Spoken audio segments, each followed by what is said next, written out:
আমি আজ এখানে দাঁড়িয়েছি ভিন্ন এক অনুভূতি ও আবেগ নিয়ে। বাংলাদেশের এই পলিসি লেভেলটায় আমার প্রথম বক্তব্য এটা। আমি এমন কেউ নয় যার কাছে সব প্রশ্নের উত্তর আছে বা সব সমস্যার সমাধান জানা আছে। তবু আমি বিশ্বাস করি নিজের ছোট্ট জায়গা থেকেও সমাজের জন্য, দেশের জন্য কিছু করার আন্তরিকতা আমাদের সবার মধ্যে থাকা উচিত। বাংলাদেশ নিয়ে ব্যারিস্টার জাইমা রহমান কেমন স্বপ্ন দেখেন, কি ভাবেন, একটু শুনতে চাইবো। May I kindly request you barrister Zaima Rahman to come to the stage and say something about this for your special remarks. Thank you. আমাকে শোনা যাচ্ছে? বিসমিল্লাহির রহমানির রহিম। শ্রদ্ধেয় প্রধান অতিথি জনাব আমির খসরু মাহমুদ চৌধুরী, সম্মানিত অতিথিবৃন্দ, আসসালামু আলাইকুম। শুরুতে আমি আন্তরিক ধন্যবাদ জানাই আয়োজকদের, যারা আজকের এই সুন্দর আয়োজনটি করেছেন, যেখানে আমরা সবাই আমাদের ভিন্ন ভিন্ন মত, পথ ও অবস্থান প্রকাশ করার সুযোগ পাচ্ছি। আজ আমরা যারা এখানে উপস্থিত, আমরা সবাই একরকম নয়। আমাদের আদর্শ আলাদা, অভিজ্ঞতা আলাদা, দৃষ্টিভঙ্গিও আলাদা, কিন্তু তারপরেও আমরা একসাথে বসেছি, আলোচনা করছি, কারণ আমরা সবাই দেশের জন্য, দেশের মানুষের জন্য ভাবছি। আর এই ভিন্নতা নিয়ে একসাথে কথা বলছি, একের পর এক শুনছি। এটাই গণতন্ত্রের আসল সৌন্দর্য। আমার আগে যারা সম্মানিত প্যানেলিস্টরা কথা বলেছেন, তাদের সবাইকে আন্তরিক ধন্যবাদ জানাই। আপনারা অনেক কিছু বলেছেন, হয়তো বা আমিও বলে ফেলবো। সো আমাদের একটা মাইন্ডসেটে আই থিঙ্ক সিমিলারিটি আছে। আমার খুব ভালো লেগেছে শুনে। আমি আজ এখানে দাঁড়িয়েছি ভিন্ন এক অনুভূতি ও আবেগ নিয়ে। বাংলাদেশের এই পলিসি লেভেলটায় আমার প্রথম বক্তব্য এটা। আমি এমন কেউ নয় যার কাছে সব প্রশ্নের উত্তর আছে বা সব সমস্যার সমাধান জানা আছে। তবু আমি বিশ্বাস করি নিজের ছোট্ট জায়গা থেকেও সমাজের জন্য, দেশের জন্য কিছু করার আন্তরিকতা আমাদের সবার মধ্যে থাকা উচিত। আজ আমি এসেছি শুধু শুনতে, শিখতে এবং একসাথে কাজ করার মনোভাব নিয়ে এগিয়ে যেতে। Today's dialogue is about women shaping the nation. But before we speak about shaping the future, we must be honest about the everyday realities shaping women's lives in Bangladesh. My earliest understanding of women's roles in society came from my family, as it does for most of us. Long before we encounter policies or laws or institutions, our homes become our first classrooms. They teach us what is possible, what is acceptable, and what is expected. In my home, certain things were never questioned. It was never questioned whether a woman could pursue an exemplary medical career while raising a family. It was never questioned whether a woman could build a nationwide social welfare organization on her own merit. It was never questioned whether a woman was fit to lead, to command authority in a room full of men. And it was never questioned whether the men in our lives would stand alongside the women in their lives as equals. My mother continued to excel professionally as a cardiologist in government hospitals, often in patriarchal settings, because she had encouragement and support at home to balance both career and family. In 1979, my Nanu, Saida Iqbal Mandbanu, began using her own home to open a free elementary school for vulnerable and disadvantaged children. What began as a personal act of care grew into one of the earliest NGOs in Bangladesh, Shurubhi, creating meaningful and lasting change in young people's lives. The belief that women's dignity must be recognized both privately and publicly was also reflected in my grandparents' lives and leadership beyond our family. My grandfather, President Ziaur Rahman, understood that development was incomplete if women were excluded. He saw women as capable contributors at home, at work, and in public life, and that belief carried into the choices he made as a leader. Under his leadership, the expansion of the garment sector meant millions of women entered formal work for the first time, gaining independence and income.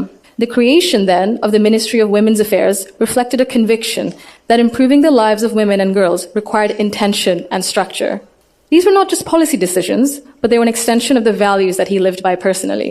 That foundation was carried forward by my grandmother, Begum Khaleda Zia, who understood the transformative power of education that gave women voice, choice, and confidence. Under her leadership, girls' education was treated as a right, not a privilege. Free secondary schooling, alongside programs such as Food for Education, Cash for Education, helped to keep millions of girls in schools and change the course of families across the country. Her female secondary school assistance project achieved gender parity for the first time in secondary education and became a model replicated beyond Bangladesh. আমি যদি একটু সময় নিয়ে actually একটা ঘটনা মনে এসেছে দাদুর ব্যাপারে এটা বলতে বলতে দাদু যখন আমাদের সাথে লন্ডনে ছিলেন গত বছর প্রথমের দিকে উনি যখন এসেছিলেন তখন হাসপাতালে ছিলেন কিছু চিকিৎসার জন্য ওখানে বিভিন্ন দেশ থেকে নার্স ছিল ডাক্তার ছিলেন এবং একটি নার্স ছিলেন নাইজেরিয়া ওয়েস্ট আফ্রিকাতে আম্মা আব্বা একদিন দাদুকে সকাল সকাল দেখতে গেছিল তো নার্স তারপরে বললেছে যে ও আমি তো আপনার মাকে চিনেছি আম্মু আব্বু বললো কিভাবে আপনার মাই প্রথম ইলেক্টেড প্রাইম মিনিস্টার বাংলাদেশের না আম্মু আব্বু তো অবাক হ্যাঁ আপনি কিভাবে জানেন তো নার্স তারপরে বললো যে আপনাদের যে উনি যে এত কিছু করেছেন এই মেয়েদের শিক্ষার জন্য specially primary education food for education cast for education এগুলো আমাদের সরকার ওই 35-30 বছর আগে দেখে ইমপ্লিমেন্ট করেছিল আর ওই কারণে লক্ষ লক্ষ মেয়েরা গ্রাম অঞ্চলে ওদের দেশে গ্রাম অঞ্চলে বিভিন্ন জায়গার সদরে এখনো শিক্ষা পাচ্ছে অন্তত প্রাইমারি এডুকেশন লেভেলে সো ভাবলাম একটু শেয়ার যদি করি এখানেই করবো আপনাদের সাথে জি She also understood that education alone was not enough if women were not supported to remain in public and economic life. Supporting women to access credit, build livelihoods, and grow small businesses mattered. So did recognizing the realities of motherhood, of childcare, and that required systems being strengthened around maternity leave and childcare, which she did. That is because women were made to choose between family and participation in the economy. For me, these legacies show the values that I saw both reflected at home and in public. I was privileged to grow up surrounded by exceptional women, confident, capable, and accomplished. I was equally fortunate to have male role models, including my father and my grandfather, who valued those women and never felt threatened by their strength or ambition. In fact, the four most important people in my father's life, in my opinion, have been women for decades. And he has treated them with deep respect and reverence, not as an exception, but as the norm. Because of this, I grew up with what I now recognize was a skewed understanding of society. Living between Bangladesh and the UK taught me something important. Policies and access alone do not create equality. You can expand education, pass laws, set national targets, but if social norms and daily expectations and mindsets remain unequal, empowerment remains fragile. This is not about overt discrimination. Inequality often survives through habit and comfort, through what feels normal. In Bangladesh, women still perform around 85% of unpaid household and care work, spending over 7 times as many hours as men on this labor each day. This work is valued at 19% of our GDP and remains largely invisible in economic planning and national decision making. This makes something very clear. Gender equality is not a women's issue, it is an economic and national issue. When women carry the bulk of responsibility, their participation in the formal economy suffers. Despite significant gains in girls' education, women's labor force participation in Bangladesh remains below 40% compared to over 80% for men. Women are far more likely to step back from paid work after marriage or childbirth, not because they lack ability or ambition, but because systems assume they will absorb the cost. This imbalance begins early. Girls are expected to adjust their ambitions around family needs, while boys are rarely taught that responsibility and care are shared obligations. Over time, this became structural and progress stalls. Women are already leaders, and many of those leaders are in this room today. Women who have carried institutions, families, movements, and communities forward generation after generation. Bangladesh's progress bears your fingerprints, even when history has not always said your name out loud. This brings me to a central point. Belief means nothing without action. To the men among us, our fathers, our brothers, our sons, our husbands, our colleagues and friends, your support for women's rights matters. Your celebration of women's success matters. But equality cannot survive on words alone. If systems and expectations continue to rely on women's sacrifice as the default, inequality continues comfortably. Fathers, in particular, I believe, have a unique role in breaking this cycle. I'm an only child, and I never was once made to feel that my parents wished for a son instead. My father once scolded someone for even asking that question. He understood that while I was treated with respect and care at home, the world outside would not always be the same. So he made sure that I could navigate it with confidence. What shaped me were not his speeches, but his consistency. Through his daily choices, he showed me what I should expect from the world. This is how change becomes sustained.